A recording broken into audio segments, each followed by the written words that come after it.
Something you got to remind yourself of that I talk about all the time. This, stopping to take pictures. What do I mean by that? Jay just closed a monster deal. Some of us closed some big deals yesterday. Some of us, it's Thursday today. Yesterday was Wednesday. Some of us close our month's worth of quota on a Wednesday. Don't stop to take pictures, as Jay just said. When you have the momentum going, you got to ride the momentum. You've got to surf it. I can teach you tonality. I can help you with self-confidence. I can give you a process which will make you self-confident.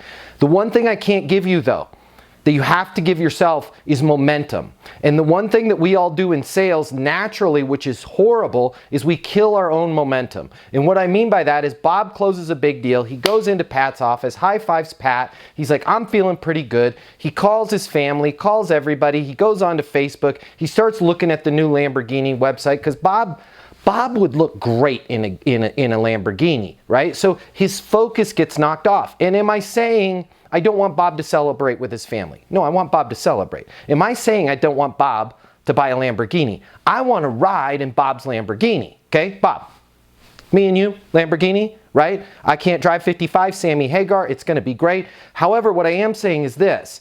When you're in the middle of a football game and you're scoring points, it's not a good time to walk back to the locker room and go through Lamborghini brochures. Finish the game, okay? There's going to be plenty of time for you guys to celebrate in the locker room, after the game, after your work hours, right? When you're closing deals, keep the momentum happening. Even if you're not closing deals, you're scheduling appointments, keep the momentum happening.